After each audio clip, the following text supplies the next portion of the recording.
Well, this one has been a long time coming, and I really wanted to get this done in a timely manner, but the subject matter did knock me back a little bit, and also life in general just being a bit dickish.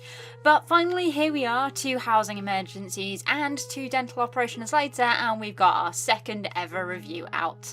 I want to say thank you very much to the Essential Gamer UK, who has taken a chance on me and let me review this game for them.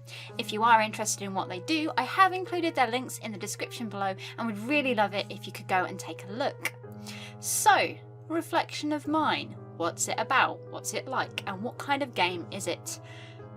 At first glance, it looks like a stereotypical game that might be made with something like RPG Generator, and the official graphics definitely have an anime style, but the game itself isn't anything at all like this.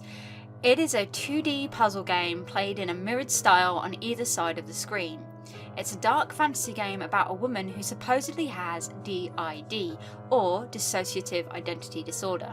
It starts simply enough in a doctor's office where Lily is told that she has multiple personalities and that she needs to remember what has happened in the past by reading the diaries of these people, and she has no idea how many personalities she has inside her, and all she seems to remember is that she loses her time.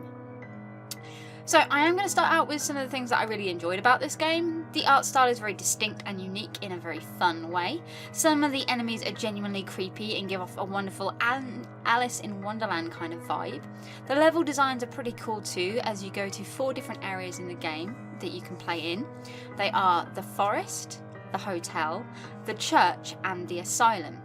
Each of them has a unique look to it, with different enemies that all work well within their environments themselves. Some of them do look a little bit quirky. I'm looking at you, angels in the church, but overall they're not that bad.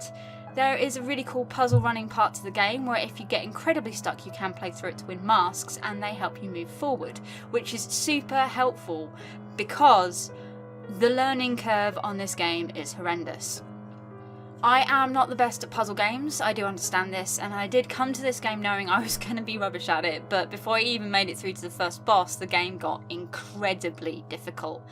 I understand that the difficulties of games and gaming is a huge area of contention among the community at the moment, and it probably will be for a very long time to come. But while games like Dark Souls are still racking in the big dollars and elite gamers are still screaming that gaming shouldn't be as accessible as it is at the moment, we are going to get games like this. It's not that I don't like difficult games. Oh no. If I know what I'm going into, then I can kind of give it some leeway. But that was one of the biggest issues with this game. They didn't feel like there was any give. It felt like I was just starting to figure things out, and then boom, there was a new mechanic added, and I almost found myself so frustrated that I had to walk away. Again, I do state that while I like puzzle games, it's not something I'm always the best at. Sometimes I can just see the answers, and other times I really can't. That was where the masks really came into their own, otherwise I think I would never have been able to finish this game or even play enough of it to get a decent review out. However, that wasn't the part of it that was really the most off-putting for me. The thing that really got on my nerves with this game was the actual representation of DID.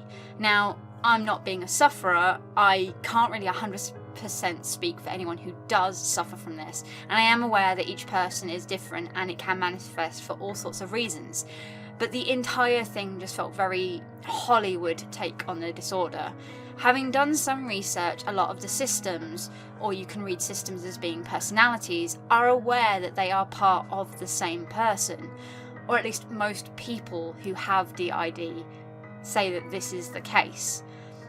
There may be 1 or 2 systems that are unaware of each other as such a thing, but it's apparently really unprecedented to have all of your personalities not know about each other except for one particular personality.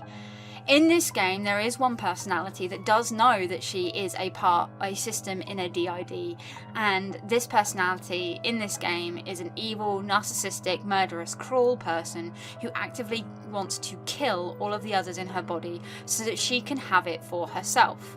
She regularly bullies both the player and the other characters when they can't do something, they can't look after themselves, or they just seem incapable of remembering anything, which all seems hypocritical when you think that she also can't remember anything at times too.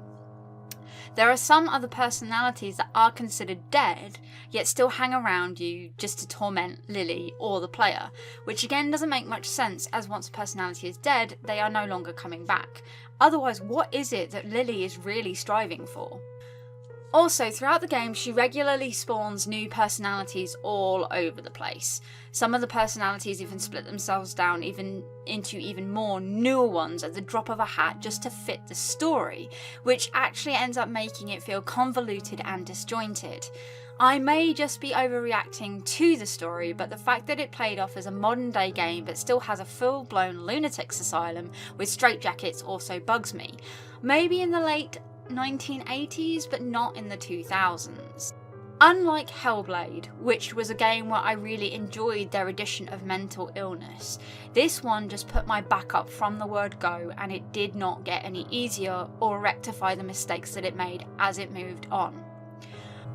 Okay, something else that really grated on me was some of the issues with the use of special effects noises. The screams of the characters as they die can sometimes get really grating and uncomfortable to listen to. And if I had to hear it only once or twice, that would have been fine, but the fact that it's the same one over and over made it very difficult to listen to. Even when I turned down the SFX music level, it started to give me a headache very quickly.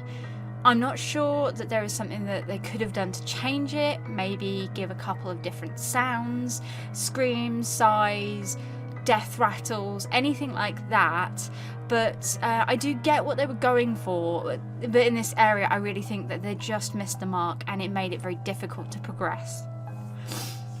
However, moving on from that, one area of the sound design where they really excelled was the music.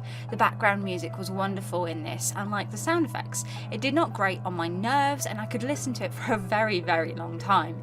Each of the levels had their own unique soundtrack and it really worked well and was very fun to listen to.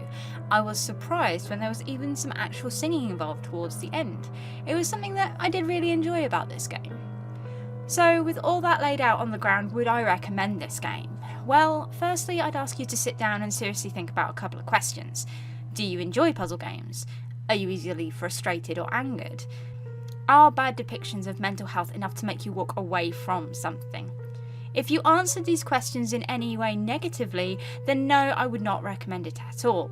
However, if you like a challenge, you like something with a bit of bite in the story department, and you want something cheap and cheerful to play while you wait for something else, then yes. I have sunk a couple of hours into this game and slowly got past the initial hate based on its poor depiction of DID. I do think it is worth your time as long as you can bear some of these issues in mind. So, with that, I hope you have enjoyed this very short art and gameplay based review of Reflection of Mine. Let me know what you think in the comments down below, and as always, have fun and I'll see you next time. Take care and goodbye.